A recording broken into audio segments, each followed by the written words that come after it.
il y a toute la période d'acclimatation dans laquelle bon, ils ont des prévisions.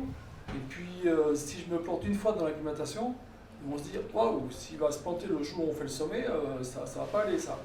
Donc, il faut après que je regagne leur confiance, voilà, en faisant des prévisions le plus proche possible de la réalité. Et puis, progressivement, on va se retrouver dans le Summit Day, comme on dit, hein, où la fenêtre va être 3-4 jours. Et là, il faudra vraiment trouver la bonne fenêtre. Et puis, il y a une confiance qui est quasiment obligatoire. Des fois, il y a une confiance un peu aveugle. Et puis, il y a l'altitude qui, quand même, il y a un peu moins de neurones qui fonctionnent. Hein. Pour tous ceux qui sont allés en altitude le savent bien. Bah, ils ne se rendent pas compte, mais après, ils se rendent compte. J'ai vu des gens à 2003, au dernier camp pour la l'Everest, à côté Tibet, m'appeler « Ah, il neige, en gros, qu'est-ce que t'as foutu ?» Je dis « Bah oui, il neige. » Alors là, j'ai pas le temps de leur dire, je dis « Ah mais vas-y, c'est bon. » Bon, normalement, quand il neige à 8003, le matin, il est 11h du soir, normalement, la logique voudrait qu'on revienne. En gros, moi je sais que c'est juste un bout de nuage qui traîne là, puis que ça va s'améliorer. Et puis ils y vont, voilà. Mais il faut vraiment avoir confiance. Mais c'est parce qu'ils ont moins d'oxygène, donc ils ont confiance. Mais sinon, c'est une grosse responsabilité. sinon, oui, mais c'est une responsabilité, mais c'est pas du tout un poker. Parce que je sais qu'il va faire beau, que ça va s'améliorer. Puis l'avantage, c'est que la plupart des experts descendent, puis ils vont se retrouver au sommet quasiment tout seuls. Et ça, c'est quand même extrêmement intéressant. Ou alors, quand ils sont au col sud, ils sont nombreux. Hein. Ils sont au moins, je sais pas, moi, 60 alpinistes à attendre. Tout le monde est là à attendre. Il est minuit. Qu'est-ce qu'on fait? On y va. Et ben, ouais, je dis, ouais, il faut y aller. Mais il y a du vent. Mais t'inquiète, ça va s'arranger, etc. Ou l'inverse, je dis, bah non, il faut peut-être attendre. Ou alors, bah, il faut peut-être descendre. Et tout en sachant le contexte et puis l'investissement en temps, en argent, et puis en ego, hein, je veux dire, il y a quand même l'ego qui compte là-dedans. Mais des fois, moi je fais abstraction de tout ça parce que j'estime que la sécurité, la montagne c'est bien, mais quand on revient vivant, c'est mieux. C'est sûr. Et il n'y a pas d'informations contradictoires parfois au camp de base? Bien sûr. Mais il y en a plein, ouais, bien sûr. Tout le monde n'a pas les mêmes informations. Tout le monde interprète un peu différemment. Et puis l'information, un tel, traduit en pakistanais, traduit en tibétain, et donc ça arrive au bout, l'information est extrêmement déformée. Alors le mieux c'est d'écouter, moi c'est ce que je leur dis, il faut écouter qu'une source, et puis à partir de là, ils font confiance, et puis après ça fonctionne. Et bien souvent, c'est vrai qu'il y a des informations assez contradictoires. Et puis il y a une lutte, que je veux dire, on ne peut pas se retrouver à 50 au sommet. Hein. Donc il y en a qui désinforment. Il y en a qui disent oh, il y a de la désinformation. Il va faire beau, allez-y. Ah ouais, il va faire beau, ils y vont 2 jours, après il fait mauvais. Donc ils essayent, certains essayent, je dirais pas qui parce que je l'ai donné, mais de désinformer pour être tout sur le sommet, etc. Ça arrive, ça. Ouais, forcément, c'est assez surprenant. Et puis après, il y a quand même une certaine entraide. Voilà, les gens s'entraident, il ne faut pas exagérer. Même si on laisse mourir des gens sur l'arête à l'Everest, parce qu'on ne peut pas faire autrement, on ne peut pas s'occuper déjà de soi-même. On s'en occupe à 50% à peine. Donc malheureusement, j'ai vu des situations assez dramatiques parce que les gens sont morts à côté de vous, et ça, tout le monde le sait. Hein. On n'en parle pas trop, mais bon, ça arrive, c'est évident. Et puis j'ai des relations aussi avec la famille, les amis, les femmes, c'est assez qui me demandent des informations. Dernièrement, avec Graziani et Stéphane Benoît sur l'Annapurna, j'ai bien vu qu'au bout de 10 heures de temps, qu'il y avait un blême, il y avait un problème. Donc j'ai prévenu, j'ai appelé des gens qui étaient au Pérou, j'ai appelé des gens qui étaient partout.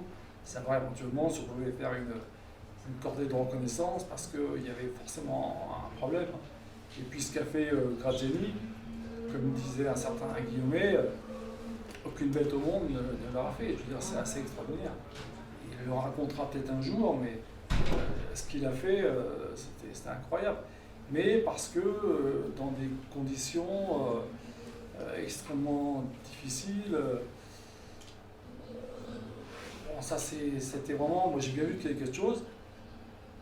Et puis en même temps, j'avais bossé une semaine avant avec l'avion de chasse suisse, là, qui lui, je sais pas comment il a fait pour faire la nature en si peu de temps. Il m'appelle et j'y vais, je dis bah ouais, puis après j'apprends qu'il a fait le sommet, je dis c'est impossible, mais bon il l'a fait, et voilà, je dis, moi je le crois, je veux dire, hein. Il n'a aucune raison de raconter des histoires. Ça arrivait, Yann voyait ça arriver et il était avec une autre expédition commerciale et il m'a dit non, grand beau, il n'y avait pas de vent, enfin. Et moi j'ai dit à Jean-Christophe, non, il faut revenir là, il faut revenir et puis vous préparer parce qu'il va vraiment y avoir une grosse tempête. Et Jean-Christophe n'y croyait pas, Au début, quand même, c'est incroyable, il fait beau. Ouais. Je dis oui, c'est normal. Yann m'a dit que c'est normal, mais il faut vraiment revenir. Donc il a rapatrié l'expédition commerciale, ce qui n'était pas évident parce que les clients évidemment disaient mais là il fait beau, il n'y a pas de vent, c'est des conditions idéales. Et il y a eu une tempête, Jean-Christophe l'avait filmée, qui était hallucinante. La tente camp de base qui servait de cuisine, tout le monde la tenait, il tenait tout, il y a tout qui s'envolait, qui s'est déchiré, ça a été une tempête absolument terrible. Et ça pareil, Yann l'avait prédit et a pu, enfin par l'intermédiaire de Yann, Jean-Christophe a pu maintenir, parce qu'après il y a ces informations différentes météo sur les camps de base, et ça c'est pour l'avoir vécu en étant au camp de base et en ayant différentes informations à traiter, parce qu'il y a les autres qui viennent et qui disent ah ben non, nous on a eu les Allemands, ils disent qu'il fait beau. Tu te rappelles le Broad Peak? Ouais. Là on était avec un autre alpiniste connu, je ne citerai pas le nom, et ça a été Jean-Christophe se lève avec Ed Wisters, qui est un premier américain qui a gravi aussi les 14 sommets de la planète, les plus de la planète, et ils avaient ce projet de faire ce Broad Peak ensemble.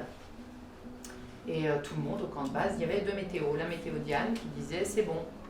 Et puis l'autre météo qui disait non, demain il fait pas beau. Alors les autres alpinistes se regardent, disent tu fais quoi toi Jean-Christophe demain moi j'y vais. Ils disent non c'est pas beau. Alors ils se lèvent quand même par sécurité, ils regardent, ils mettent la tête dehors, il neige, ferment la tente, ils se recouchent. Jean-Christophe et Ed se lèvent, se préparent, bon pas très convaincus quand même, ils regardaient, il nous a dit d'y aller, on y va. Et j'ai encore ces images là qu'on avait mises dans le film avec Jean-Christophe qui dit pas un temps pour grimper sur un 8000, hein. Il râlait un peu. Il est parti, il est arrivé au camp supérieur et par la radio, il était super content, tout le monde est resté à dormir, il m'a dit il fait super beau, Yann avait raison. Et au réveil, il y avait tous les autres qui s'affolaient, qui disaient mais il fait beau, et qui sont partis. Et puis il y a des alpinistes comme Marco Siffredi qui m'appelle du sommet de l'Everest et qui me dit adieu Yann. Adieu, c'est quoi ça veut dire là, qui me dit adieu? Je lui dis bah, il me dit ouais adieu. Bah, je lui dis quand t'es en bas, si tu te débrouilles pas trop mal, dans 3 ans de temps t'es en bas, puis tu me rappelles. Il me dit ouais je te rappelle. Et puis j'ai bien vu que 4-5 ans après il n'y avait plus rien. Ah, je dis bah c'est lui là parce que là, puis on ne saura jamais trop ce qui s'est passé. Mais le fait qu'il m'appelle du sommet, ça m'a. Il était fatigué au sommet, je crois. Ouais, il était fatigué, mais comme tout le monde, hein, je connais personne qui arrive en fanfaronnant là-haut, faut pas l'exagérer. Hein. À moins d'avoir un dopage important, qui existe d'ailleurs, mais à moins, ça existe, tout le monde arrive au sommet et plutôt fatigué. Hein. Bon, après, il y a l'euphorie du sommet, de la réussite. Voilà, lorsqu'on n'y arrive pas, on est toujours plus fatigué lorsqu'on y arrive. Hein. Mais voilà, c'est des choses comme ça qui. Ah, bah, ça marque un peu quand même.